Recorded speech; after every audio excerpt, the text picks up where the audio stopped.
As you're finding your seat this morning, I want to thank you for coming out, for making your way here to celebrate together. And I want to let you know that today we, as a family of faith, are going to be celebrating communion together. Now, if it's been a while since you've celebrated communion anywhere, or you've never celebrated communion with us, you need to know that we practice open communion. What that basically means is that we are a family. And if you are here, you are family. We don't distinguish between the insiders and the outsiders, the familiar and the unfamiliar. We invite whosoever will to come to the table.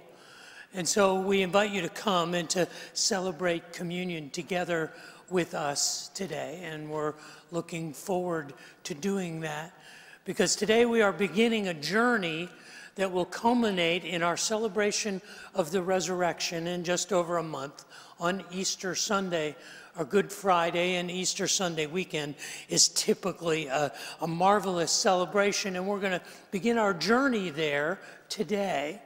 And the journey that we are going on between now and Easter Sunday, we are theming as known by the scars. We are going to let our scars guide us to the resurrection. We all have them. We all have scars of various depths and various ages. Life inflicts wounds on us, and I don't think any of us get through life unscarred. And a scar is an interesting thing because it signifies a wound, but it also signifies a healing that is taking place. Some of those scars take long to heal over. Some, even after outward appearances would say that wound is healed, we know that there are lingering aspects to that pain and to that recovery. And so we are going to let our scars lead us to the resurrection. And today, we don't want our scars to define us, but we want our scars to remind us.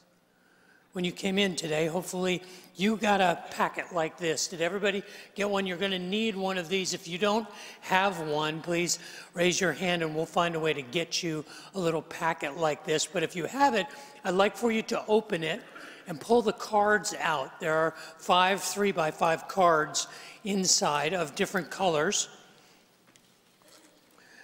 And each of these represents a scar that we carry. The first one is the red one. It represents the scars of religion. I'm sure that there are many of you here who are familiar with how institutional Christianity can wound us, how it is that our experiences in our faith journey can be harmed at the hands of difficult doctrine or divisive dogma. I hope that there's no one here who has suffered at the hands of the physical abuse of a spiritual leader, but that inexcusable reality is part of the journey and the wounds that the church, that religion can often put on us. Many times those wounds leave scars of bitterness and antagonism. They leave scars of skepticism and doubt. They are scars that are inflicted on us many times unintentionally by the hypocrisy and by the dishonesty of people that we meet in their attempts to practice their faith. If you're familiar with those scars, we want to touch on those today. The second ones are the scars of self-reliance. This may be a little more difficult for us to understand, but it is not difficult for us to experience, because this is a wound that is often self-inflicted. It is often motivated by our desire to protect ourselves.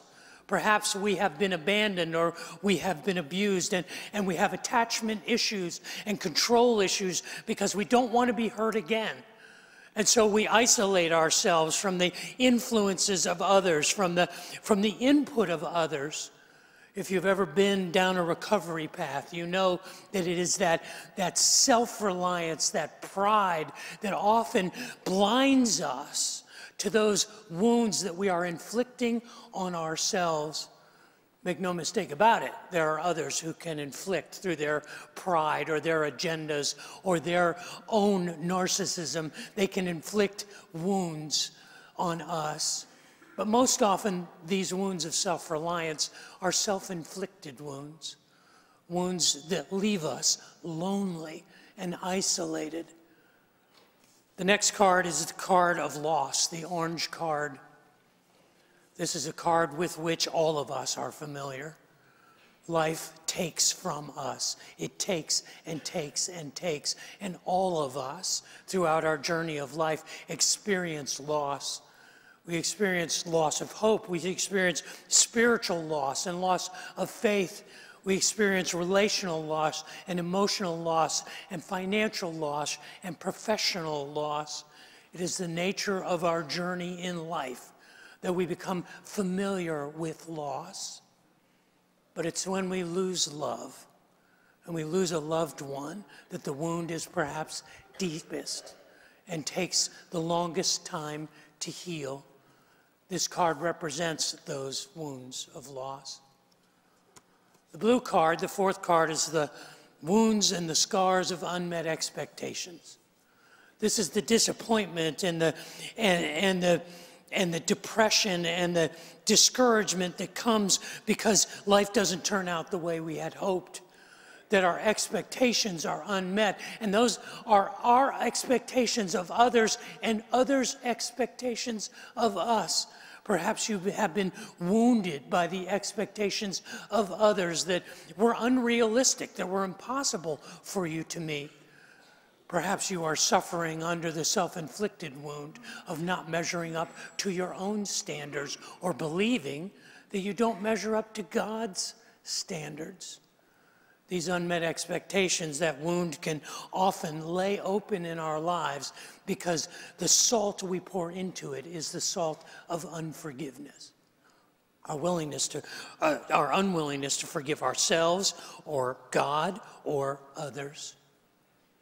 If you're familiar with these wounds, with these scars, this is the day when we will remember those. The last card is a white card with nothing on it. This is called the grace card. This is the card where we all wind up. And I will explain at the end of our time together what I want you to do with the white card, the card of grace. But here's how we're going to do this today. We're going to invite you to come to the tables. We have tables along the mezzanine. There are 1, 2, 3, 4, 5 tables along the mezzanine. And as we enter into a time of worship and reflection, we are going to focus on each of these cards one at a time. And as we do, perhaps there is an experience that you've had or an experience you are in the midst of that resonates with that wound, with that scar. What we want to do is we want to invite you to get up out of your seat, go up to the mezzanine, and take that card and leave it there. And take your communion as you leave that card and that wound and that scar in that place. It will signify your desire for healing. It will signify your ongoing struggle. It may signify your gratitude for delivering you from that wound. So that whatever one of these 4 wounds is most present in your life, at that point in our time together, without prompting, you will go and take communion. Now, as you go up there, you can take communion at the table, or you can sequester yourself off in a corner, or go find an empty pew and have a moment for yourself. You can bring them back to your own seat. Perhaps you are seated by someone who has some mobility issues, and it'd be difficult for them to get up and go back. Maybe you can serve them. You can say, I'll go and I'll get the cup and I'll get the bread and I'll bring it back to you. No matter how we approach it, this is on us. This is a high wire act without a net. This is jumping out of the plane and we're making the parachute on the way down. This is a high risk adventure. But we want this to be an opportunity for us to reflect honestly and openly on the wounds that we have experienced and the grace that God offers us at this table for healing. Realize that's a whole lot of instruction, and you may be thinking, I can't choose one of these. I've got wounds in all of these. This is not a test. It's not like you have to get it right. It's as you are led. It is listening and it is reflecting, and when you feel that it is right, when you feel like this is something I can identify with, then I'll go to the table. Now, you may think, well, this is putting our struggles on parade. This is a public display of our woundedness. But it's safe here.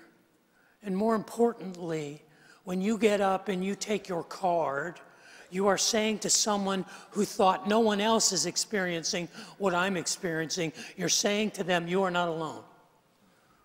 I know this wound. I know what it is to be wounded by religion. I know what it is to be wounded by the self-reliance of myself and others. I know what it is to suffer loss. I know what it is to be wounded by unmet expectations. And you have the opportunity actually to encourage those who are isolated and concerned that they are the only ones who are experiencing it. You have a chance just by your journey to the table to say, you're not the only one. I know what this is. So this is how we're going to do it. And I realize that's a whole lot of instruction, and we're going to have a hard time keeping it straight, but we'll figure it out. We'll figure it out, and we will make our way through it. I would only ask that we use our time together today as a time of reflection, as a time of honest evaluation, engaged to whatever depth you are able. There is no right or wrong way to do this. We just want to create an environment that invites each of us individually to say, I know the wound, and I need grace, and to find it here. So as we begin and as we sort of follow this path to the table, each of us as individuals and us as a family, would you pray with me? Father in heaven, thank you for the invitation to bring our wounds and our scars to you, to bring our burdens and lay them down. I pray that whether we are struggling under the weight of those injuries, the burden of that trauma and that loss, or whether we are grateful today that you have seen us through, that we will cling to your grace and find hope and healing there. We come together to find that here. In the name of the Father and the Son and the Holy Spirit, and all God's people said, amen. So we begin with the red card, the scars of religion. I talk to people all the time, and this church is populated with many people who grew up in church, who grew up as faithful Catholics and Methodists and Lutherans and Baptists. But somewhere along the way, the hypocrisy of the institution, the irrelevancy of the practice, the harsh judgment of the doctrines or the dogmas pushed you away. And you decided that this was not something that you were interested in anymore. But you're here. And I'm thankful for that. Because you're taking another shot. You're giving it another try. You're taking a second chance. But that doesn't mean you've lost the wounds. You've lost the scars. It's difficult for you to trust. It's difficult for you to abandon yourself into a life of faith. You know these wounds. At the hands of well-intentioned or even nefarious spiritual leaders, you have been cut and scarred. This is a chance for you to bring that to the table. But I would extend an invitation to perhaps one or two of you in the room. If you would be willing to share a bit of your story of how you were wounded or how you have recovered and found healing, how you are struggling with the wounds of religion, I'd invite you to come down here and share that with Pastor Aaron or Pastor Kevin or myself, and then perhaps take a moment and share it with all of us. If you know and you are fully aware of the wounds and the scars of religion, you'd like to share that, one or two of you come down. The rest of us, find your way to the table, because this table is there for you.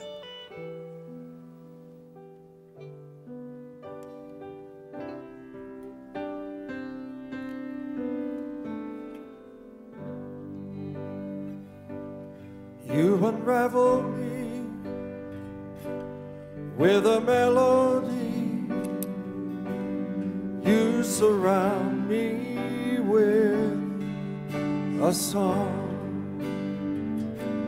of deliverance from my enemies, till all my fears are gone. I'm no longer a slave to fear. I am a child of God.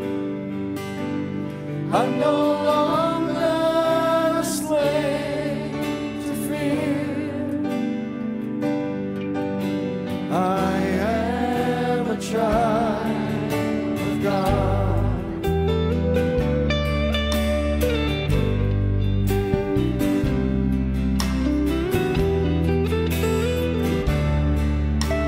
Sing it with us. From my mother's womb, from my mother's womb, you have chosen me. Love has called my name. I've been born again into your family. Your blood flows through.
morning, everybody. I want to just introduce you to Austin. He just came up and shared some of the things with me, and I thought it'd be great for him to share quick. My name is Austin, and this is my third week coming here to Riverbend Church.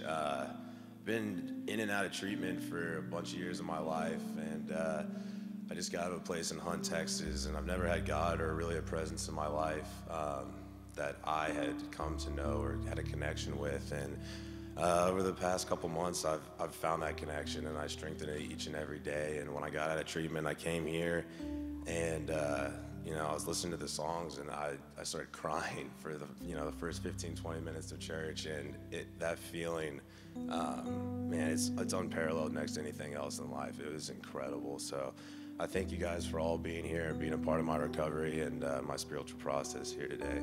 Thank y'all. Thank you, Austin. Thank you, Austin.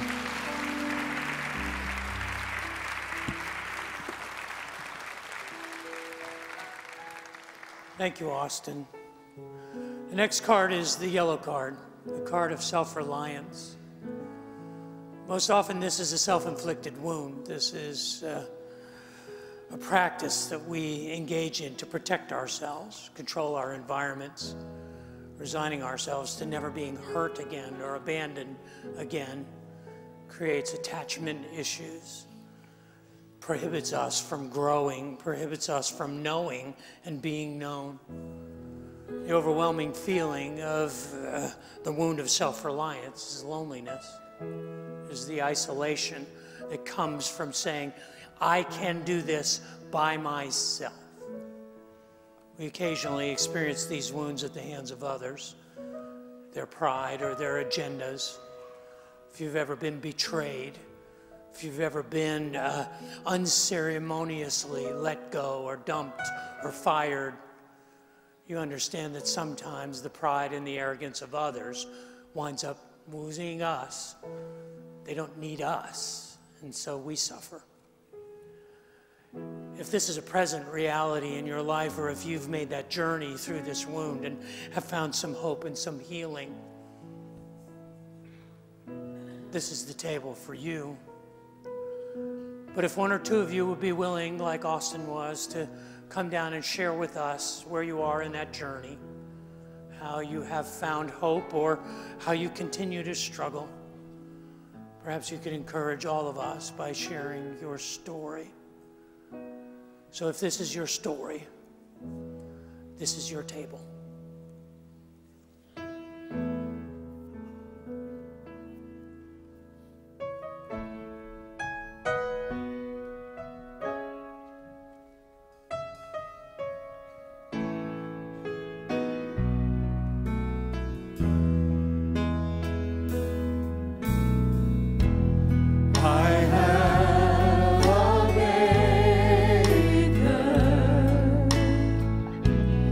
If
guys, this is Jessica. I want her to just share real quickly some of her own story of self-reliance. Jessica. For me, self-reliance led to drug addiction. Drug addiction led to prison. Prison led to me finding God and to finding Dave. All of that led me to Riverbend. Riverbend led me to a wonderful place called Community First Village, and all of that has led to my restoration. So thank you. Thank you, Jessica.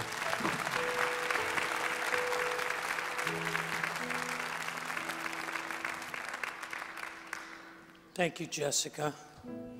She undersold that. Got a letter from a woman in prison saying she had watched Riverbend on television. She was ready to turn her life around. I will always remember that letter. We now come to the orange card, the card that will resonate with virtually all of us. We live in a world that is relentless in its cruelty, that gives to us many things and then takes them all back. It is a world that takes and takes and takes.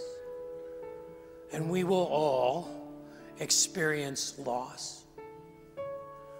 We will lose our way. We will lose our hope. We will lose track of our dreams. We will have financial loss and physical loss and loss of health and loss of friendships. But today, I know for many of you, the loss is personal. It is a lost love. I want to tell you that that's what this table is for. That may be a present reality in your life. It may be a wound that you will carry the rest of your life. But if you have journeyed under the weight of that loss, and you have found hope, and you have found strength, you have found courage, if there's a few of you here who would share that with us, we'd love to hear from you today. Not to diminish the weight of that loss, no, not at all. But to say to those who are suffering under it, I know what you're going through. I know what it is. I know that loss. If you know this table is for you.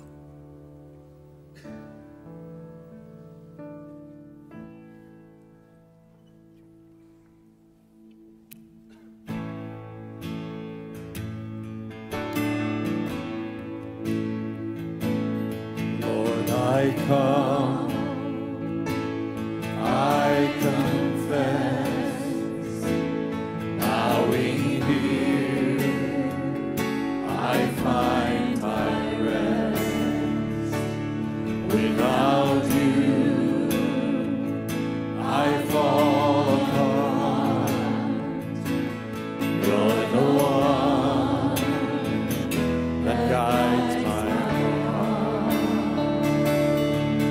Lord, I need you. Sing it to him. Lord, I need you. Oh, I need you. Every hour I need you. I want defense, my righteousness. Oh God, how I need you.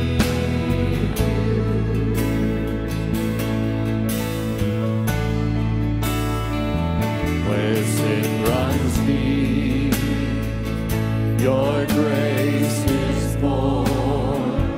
Where grace is found is where you are. Where you are, Lord, I am free. Holiness is Christ in me.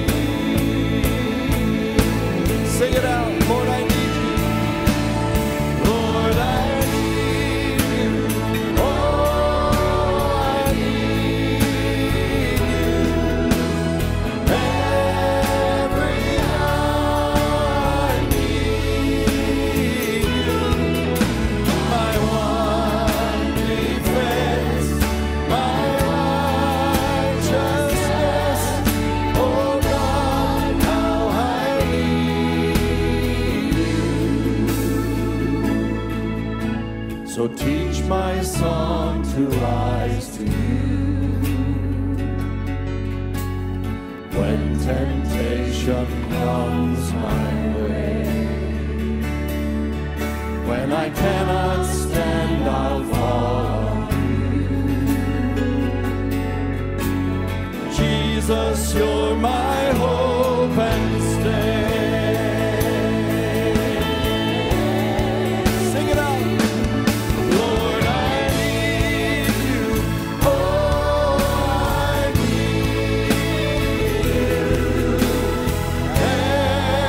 Every hour I need you. My one defense, my righteousness. Oh God, how I need you. You're my one defense, my righteousness. Oh God, how I need you. My one defense. My one defense, my righteousness. Oh God, how I need you.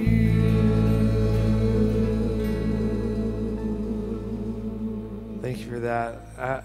This couple actually shared with us earlier in the earlier service, and they came to me again, and I think their story and what God's doing in their life is powerful. I want to introduce you, Andy and Beverly. Andy, would you share with us? My late wife, Terry, was diagnosed with mesothelioma, 4th stage. And when you're diagnosed with it, most people don't live past 9 months. We nursed her 2.5 years. But my wife, Terry, carried the scar of religion. So much to the point that before she died, she begged me not to mention the name of God at her funeral. And that was one of the hardest things I have ever done in my entire life. I kept my word. But since God is above all, and his name is unpronounceable anyway, it was evident that he was there. And I would beg you that if you hold those scars, to give them to God before it's gone. She was angry with God, and I'm sure when she stood before him, he said, "It's okay to be angry. Welcome home." I started the grieving process, and I worked with Beverly at the company we worked for, and I shared my grief, and she shared her grief. And that was my healing. That was a part of my healing, was hearing someone who went through what I went through. I'm Beverly, and my daughter struggled most of her life with depression and bipolar disorder, and you wouldn't have known it if you looked at her. She was always loving and trying to help other people, but her mental illness and the depression led her to drugs and alcohol, and she struggled mightily, and I thought I lost her one time when she left the house with every intention of overdosing to take her life. She came home, and it was by the grace of God that we had 6 more years together, but sadly, she took her life a little over 2 years ago. And when I had absolutely no hope, God was there with me and brought me Andy, who needed my help as well. And together, we grieved his wife and we grieved my daughter.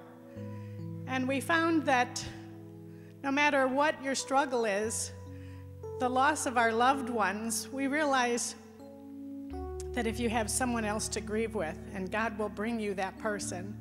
Lo and behold, we helped each other, and not even realizing what God was doing in the background.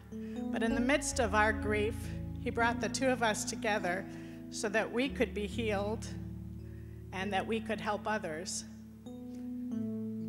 Never give up hope.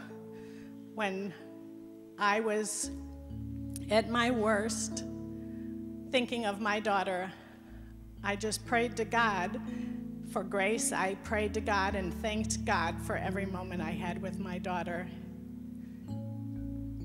Thank you for allowing us to share. Thank you, Beverly. Thank you, guys.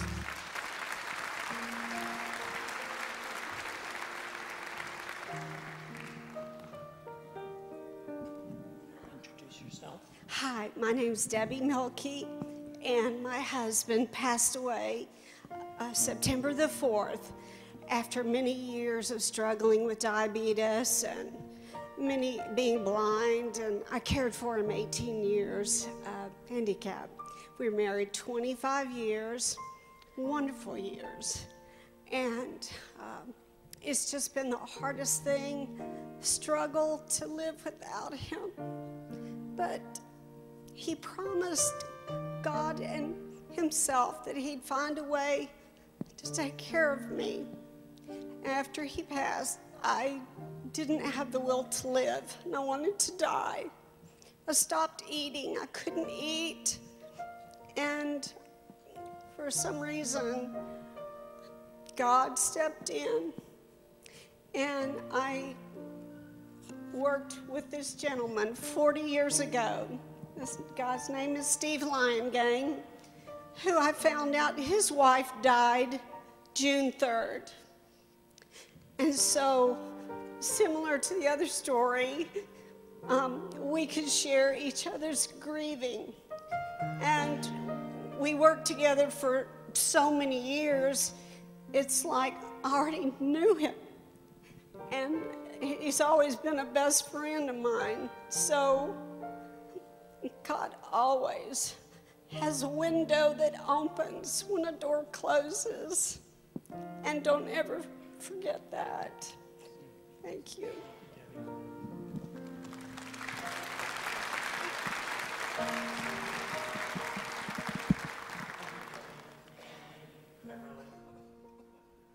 The fourth card is the blue card, card of unmet expectations.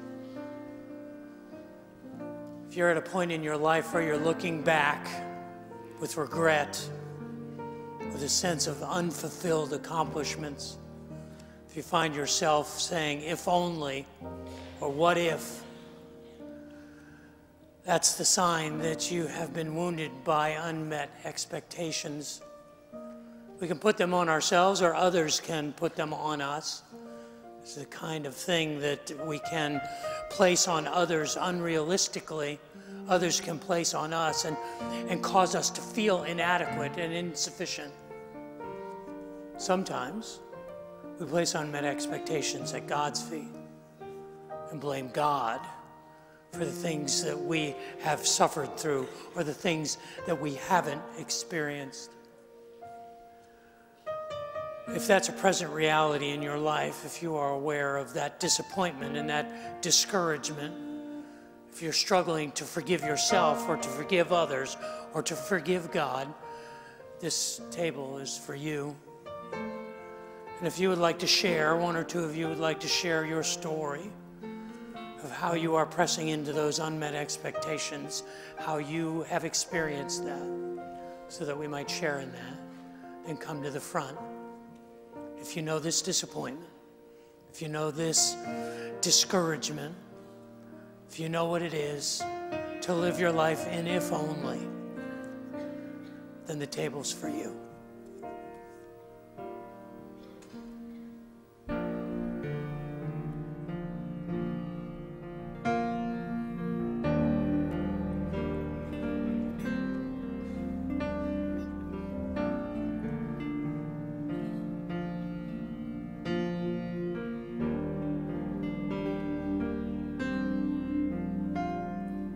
Come out of sadness from wherever you've been. Come broken-hearted, let rescue begin. Come find your mercy, oh sinner, come home. Earth has no sorrow that heaven can't heal. Earth has no sorrow that heaven can't heal. So lay down your burdens, lay down your shame. All who are broken, lift up your face. Oh, wanderer, come home. You're not too far. So lay down your hurt, lay down your heart. Come as you are.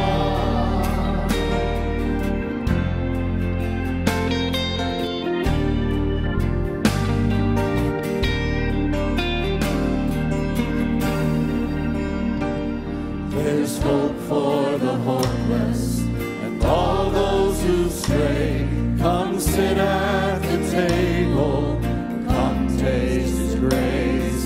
There's rest for the weary, a rest that endures. Earth has no sorrow and heaven can't cure. Sing it. So lay down your burdens, lay down your shame. All who are broken, lift up your face. So wanderer, come home. You're not too far. So lay down your hurt, lay down your heart. Come as you are. Come as you are. Fall in His arms. Come as you are.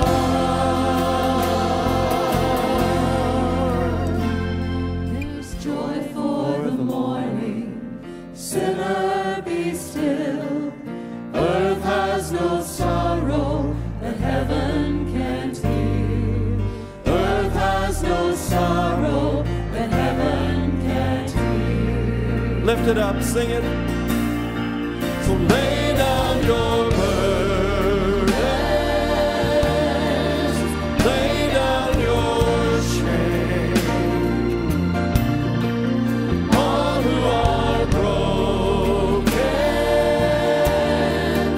lift up your face. Oh, wanderer, come home. You're not too far. So lay down your hurt, lay down your heart. Come as you are.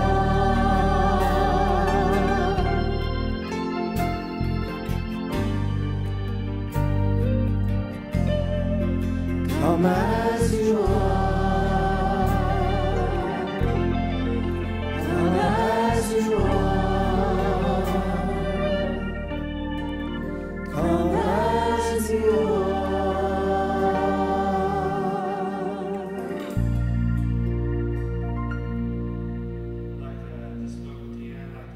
Have Deanna share a little bit what she just shared with me. You guys take some time and listen here. Thank you so much. I came to Riverbend out of unmet expectations. I was in my first marriage, and you expect, a fairy tale marriage. And it had fallen apart, and it had become violent and abusive. And Riverbend, I came to a New Year's Day service with Gerald Mann, and he preached on You Can Begin Again. And that gave me the strength to find a way out and find my way to grace again. So I'm always grateful to Riverbend, and this is my home. So thank you.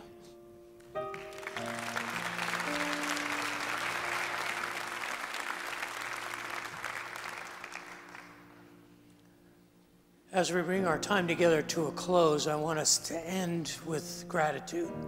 with thankfulness. I think wounds remind us of our need for grace. And grace is a blessing that was meant not to be hoarded, but to be shared. So if we can turn our focus for a moment onto our gratitude, I am particularly thankful today, not just for your willingness to enter into this little adventure we call Riverbend and to experiment with things like this today, but also for that spirit of generosity that you are so faithful to express. Last week I invited you to join us on Sunday night that we might celebrate that grace, those blessings that we are sharing with those across our city and around the world. And we had a lofty goal. We had an ambitious desire to be able to raise in pledges and in contributions $300,000 that we might give away. Well, you oversubscribed. Sunday night, you committed to, in your pledges and your contributions, over $300,000 to express your generosity. So thank you for that faithfulness.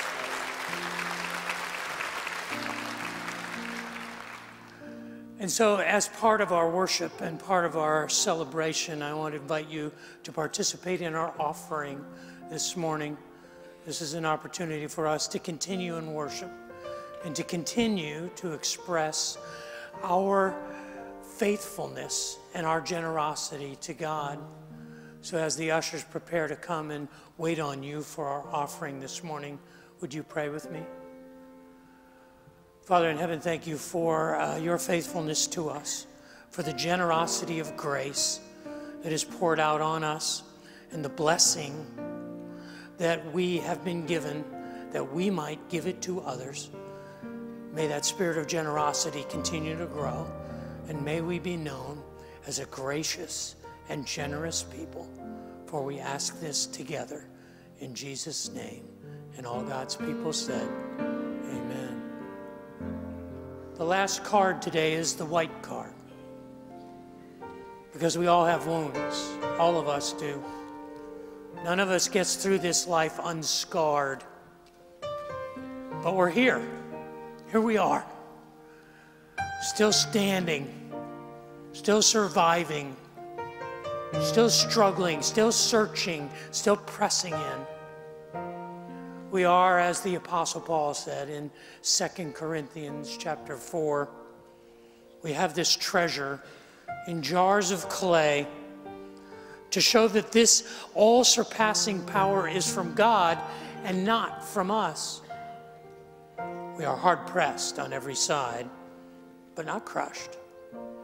Perplexed, but not in despair. Persecuted, but not abandoned. Struck down, but not destroyed. If you have waited through this communion time to find the right moment to go to the table, I would invite you to give thanks. Perhaps the weight of all of those wounds is pressing in on you and you couldn't define one that was more significant than the other. Perhaps you're at a place in your life where you're saying, I'm whole and I'm healthy and I'm thankful and I want to express that. That's what this card is for. This is the place of grace. And so as we conclude our time in worship together today, if you would like to take the opportunity to take communion before we go and celebrate God's goodness and His grace, this table is for you.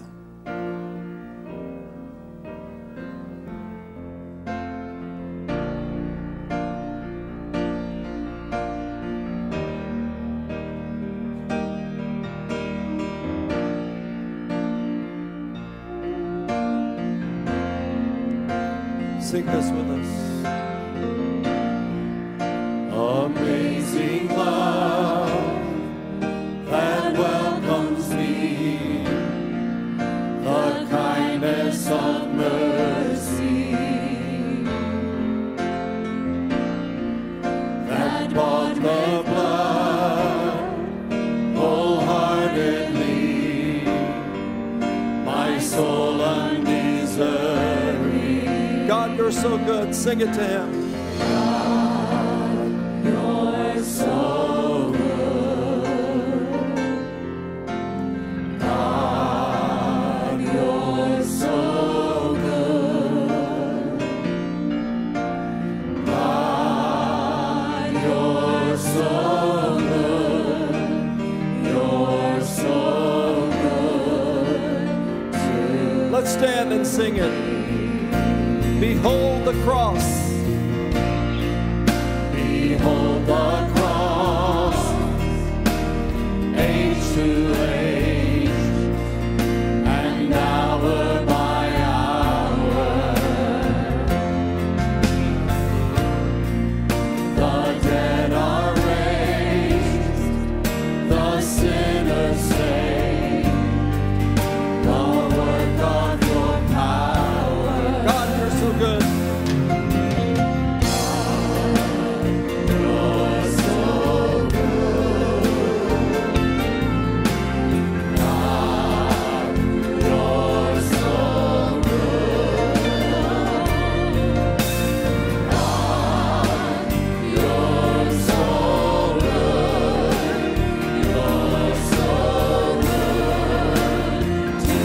Let's lift it up. God, you're so good. God, you're so good. God, you're so good. God, you're so good. You're so good to me. I am blessed, I am called, I am healed, I am whole, I am saved in Jesus' name. Highly favored, anointed, filled with your power for the glory of Jesus' name. Sing it. I am blessed, I am called, I am healed, I am whole, I am saved in Jesus' name. Highly favored, anointed, filled with your power for the glory of Jesus' name.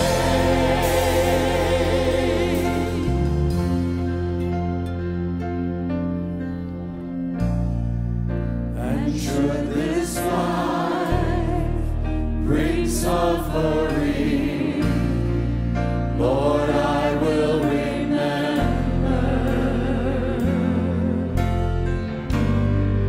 what Calvary has bought for me, both now and forever. God, you're so good. God, you're so good. God, you're so good. God, you're so good. You're so good to me. One more time. God, you're so good.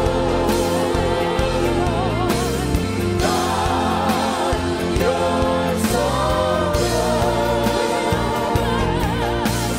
God, you're so good.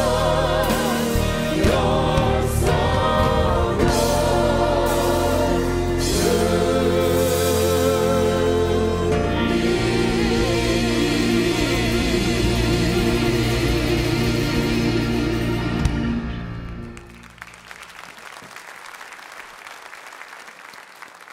Thank you again for coming. Have a blessed day.